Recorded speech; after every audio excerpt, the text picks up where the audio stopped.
Bismillah, alhamdulillah, wassalatu wassalamu ala sayyidina Rasulullah wa ala alihi wa sahbihi wa man walah. InsyaAllah kali ini kita menyambung sesi yang kedua berkenaan dengan akidah ahli sunnah wal jamaah dan fahaman-fahaman yang menyeleweng daripada akidah tersebut.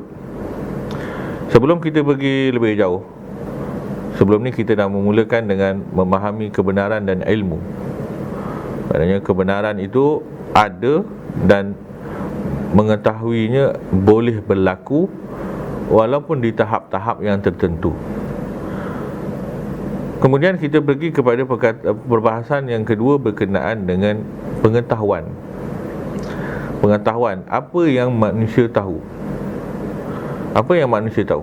Ini disebut sebagai pengetahuan, iaitu suatu yang didapati dalam diri, dalam minda seseorang manusia. Jika pengetahuan itu berbentuk jazam, pengetahuan itu berbentuk putus, pengetahuan itu berbentuk tidak ada taraddud, tidak berbolak-balik lagi, tidak ada ruang untuk dalam dirinya merasakan, mungkin sebaliknya. Maknanya, contoh, dia tahu bahawa buah apple itu merah dan dia tidak ada ruang untuk di hatinya merasakan mungkin sebaliknya, mungkin apple ni bukan merah. Jadi pengetahuan-pengetahuan yang sebegitu disebut sebagai kepercayaan. Dan pengetahuan yang bersifat kepercayaan ini, maknanya bendanya meyakinkan, kepercayaan yang meyakinkan ini yang akan membentuk perbuatan manusia, tingkah laku. Orang akan bertindak mengikut apa yang dia percaya.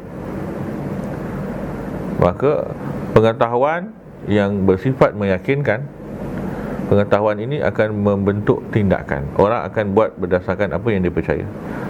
Orang akan melakukan urusan kehidupan sesuai dengan apa yang dia percaya. Kalau dia percaya kehidupan ini nak bahagia kena kaya, maka dia akan hidup sehidup-hidupnya untuk kekayaan.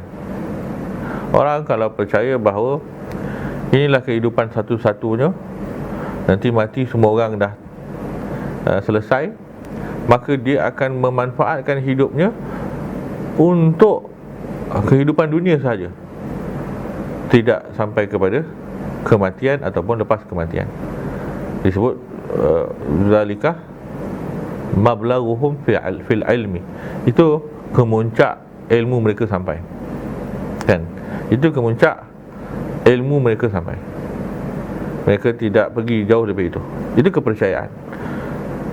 Disebut juga dengan istilah world view, pandang alam, pandang kewujudan, cara memandang kewujudan. Jadi ilmu dalam diri manusia ini ada dua jenis besar. Pertama, ilmu yang bersifat dengan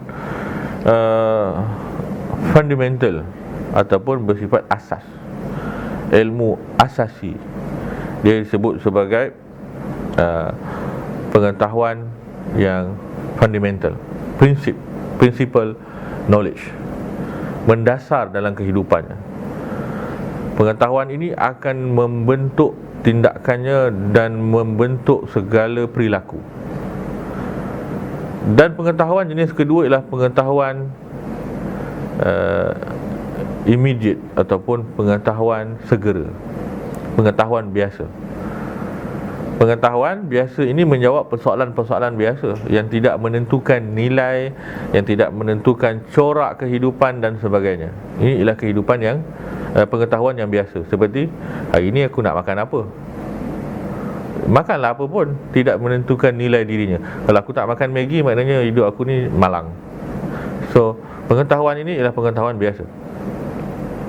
Boleh saja Maggi, boleh saja Indomie, boleh saja kuotie goreng, boleh tak makan pun, terpulanglah masing-masing nak buat apa hari ni. Maka ini ialah pengetahuan biasa, tetapi ada pengetahuan yang menentukan nilai kehidupan dan diri.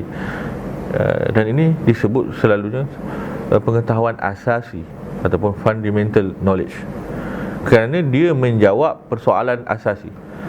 Persoalan asasi manusia yang dibahaskan oleh ahli ilmu ada 3 persoalan asasi.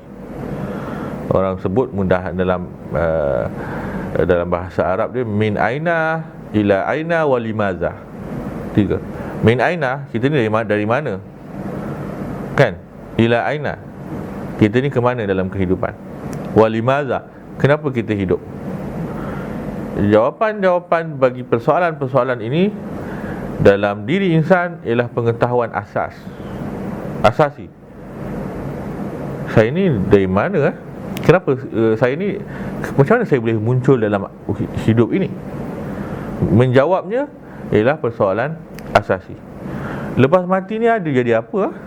Lepas mati ni, ini jawapan bagi persoalan-persoalan ini ialah jawapan yang membentuk pengetahuan asasi. Dan why, kenapa kita hidup di dunia yang tengok semalam orang lahir, esok orang mati. Kita antara hidup orang lahir dan orang mati, dan kita pun melalui proses yang sama. Maka kenapa kita hidup, ini menentu nilai kita. Kenapa kita hidup, ini menentu nilai kita.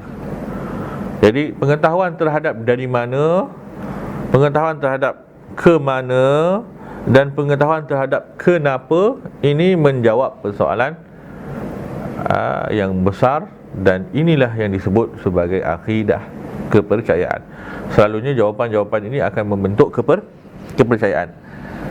Ada orang yang pergi masalah ini dengan serius, tapi tak tahu nak dapat jawapan dari mana, kerana bukan dia yang menyebabkan dia ada, jadi dia pun tak tahu jawapannya.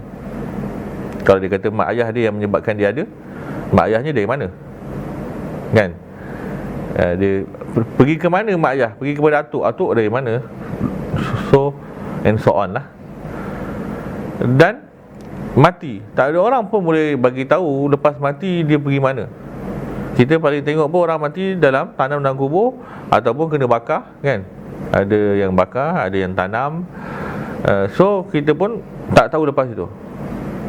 Dan kenapa? Tak ada orang pun boleh memberi jawapan kenapa kita wujud di dunia, kerana bukan kita yang menyebabkan kita ada di dunia. Jadi persoalan-persoalan ini, ada orang yang memikirkan secara serius tapi tak tahu nak cari mana jawapan, maka semua jawab masing-masing. So menurut saya ni berasal dari ilah yang terawal, yang tidak ada permulaan. Maka saya pun muncul dalam alam ini dengan rantai-rantai yang kodim. Ahli falsafah kata, saya daripada ini, ayah pada atuk moyang-moyang, semua akhirnya daripada yang pertama, yang mana semuanya bersambung kepada faktor yang pertama dan semuanya kodim. Kita silsilah daripada kodim, tak ada permulaan. Kita ni silsilah kewujudan yang kodim. Ada yang mengatakan kodim ni mana tak ada permulaan lah. Ada yang mengatakan kita ni memang muncul secara tiba-tiba, come from nowhere lah, kan? Kebetulan, sarfah.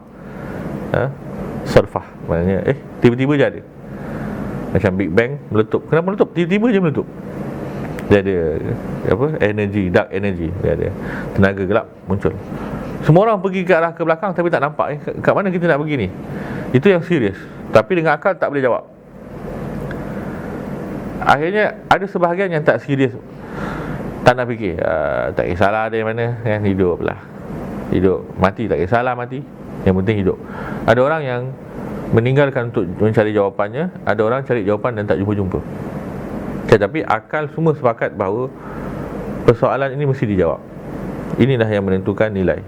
Maka orang memilih untuk buang 2 soalan, dari mana dan ke mana. Ambil soalan yang paling penting, iaitu kenapa. Maka ada yang menjawab kita hidup ni untuk happy, kan?